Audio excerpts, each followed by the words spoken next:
Om Sai Ram. Shopping मुंहिंजी जोइ सां part 3। मुंहिंजी डॉटर आई ॿाहिरां, मां चयो मां ॾिसो हाणे आई आहीं न तूं त हाणे हिकिड़ो वॾो कमु करे वञजांइ कि हिनखे जेको शॉपिंग कराइणो अथई 6 महीने साल जो कराए छॾिजांइ। मूंखां इहे कम न पुॼंदे, सम्झे। उतां भई फ़ोन करी हुनखे शॉपिंग कराए, हुते मां अढे टे कलाक दुकान ते विया, पोइ टेंशन मुंहिंजो बीपी पियो वधे, मूंखे ई कम न पुॼंदे। आई आहीं शॉपिंग कराए, चई ठीकु आहे काई ॻाल्हि कोन्हे।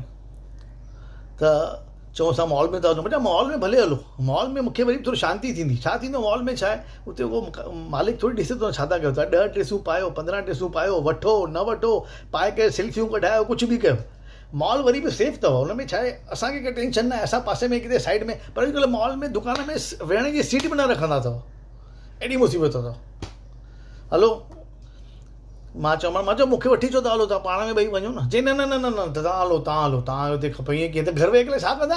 हा हुते हलो, हुते पोइ शॉपिंग वॉपिंग करे पोइ मानी खाई ईंदासीं। मां चयो ठीकु आहे हलो हलो शॉपिंग। हाणे उते शॉपिंग वटि घोट जी वैल्यू अथव 0।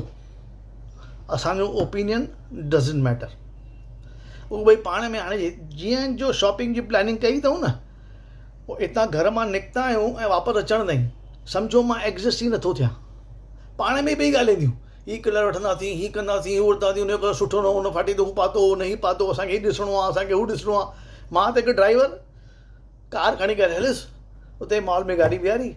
उन खां पोइ मुंहिंजो कमु मॉल जे अंदरि कहिड़ो अथव, हीअ ड्रेस त चेंज कराए अचिजो, हिन जो नंबर वॾो वठी अचिजो, हिन जो कलर चेंज कराए अचिजो। ऐं वरी मुंहिंजी डॉटर एॾी होशियारु, छाकाणि असां ॿई मां ऐं मुंहिंजी मिसिस वरी अपोज़िट आहियूं। उनखे जेका शइ वणंदी मूंखे न वणंदी। मां चांहि पीअंदो आहियां, उहा कॉफ़ी पीअंदी आहे। मां नॉन वेज खाईंदो आहियां, उहा वेजिटेरियन खाईंदी आहे। उहा शांती कीअं आहे, मां गोड़ आहियां। त असां ॿई एक्ज़ैक्टली अपोज़िट आहियूं। जॾहिं वंदना वई ड्रेसूं अंदरि ट्राए कंदी, इहे शामिन खणी ईंदी 2-4 ड्रेसूं। पप्पा ये अच्छा है, ये अच्छा है, ये मस्त है, कलर देखो। मां चयो हा ये तो मस्त है मस्त है। अच्छा है ना, बता मम्मी को नहीं अच्छा लगा, छोड़ साइड में कर देता हूं। एॾी इंसल्ट ॿुधायो। जेका शइ मूंखे वणे माना उहा हुनखे न वणंदी, पर मूंखां इन करे चेक कराई भई जीअं तव्हांखे वणे थी त हुन इहो साइड में करे छॾियां। इहा असांजी हालत थी वई अथव साईं शॉपिंग करण में।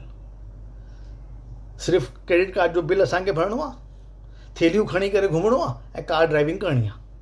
असांजी ओपिनियन डज़ंट मैटर। ऐं पोइ 3-4 कलाक शॉपिंग, 12 बजे 3:30 ते भई मानी खाइणी आहे, बुख लॻी आहे, हलो चालू था न, हलूं था तकड़ि कड़ी त रोज़ त पियो मानी खाओ।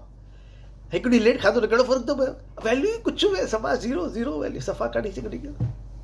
ॾाढो ॾुखियो कमु आहे, ॾाढो ॾुखियो। इहे साईं वेठो अथव जेको असांखे हलाए वेठो, न त असांजो कमु कोन्ह अथव, सफ़ा न, बिल्कुलु न।